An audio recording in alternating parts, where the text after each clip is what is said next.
So this short video is designed for Become a Home Herbalist students level 1.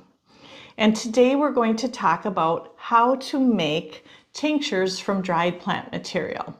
And so we're going to look at various tinctures. We're going to look at roots and barks and leaves, stems, and flowers. The first thing we need to know is the materials that we're going to need. So you need your plant material, first of all. And with the plant material, always find a very high quality source, whether it's organic, sustainably harvested, or wild crafted. Make sure it's a good, really good quality. The second thing you're going to need is some type of vessel or jars to keep your stuff in. And I recommend for this class a 4-ounce size glass jar or smaller. So with your glass jars, you can use brand new ones, little jelly jars, or you can recycle old jars. Make sure they're sterilized and clean and dry. And then the last thing you'll need is some type of solvent. And in this case, we are using a local organic vodka. And then finally, just a marker and a labeling system to make sure that your plants are properly labeled. So when you're making these tinctures, you need to understand the rules of thumbs with ratios for plant material to your solvent. So for roots and barks, the general rule is 1/4 of plant material in your jar, 1/4, and then the rest of alcohol. When you're using leaves, stems, and flowers, such as the ginkgo leaf, you would put 1/2 to about 2/3 full. And I will show you how we're going to do that. So if you're using your hands, make sure that you have your hands washed and everything as clean as possible. And I'm just going to continue adding till I get just over about 1/2.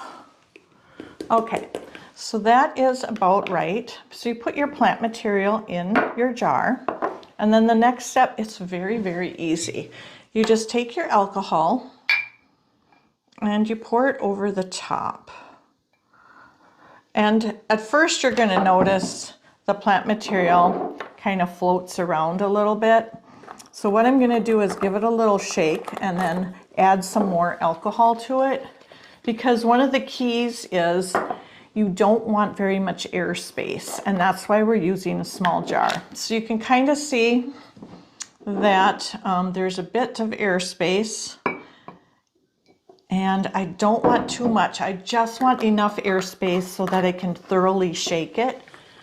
And then before I go shaking it, I'm going to write what it is. So this is ginkgo leaf. It's really important to label everything. And then you write the date that you made it. I'm writing that on there. And then you write where you sourced your product. And so this happens to be from the lamb shop, so I'm writing that down. And the last thing you write on your label is the type of solvent that you're using. And I'm writing vodka. So you've got all of that on your label. You've got your alcohol in the jar. And remember, for the dried plant material, at least 1/2 of plant material. You can go up to 2/3 or a little bit more.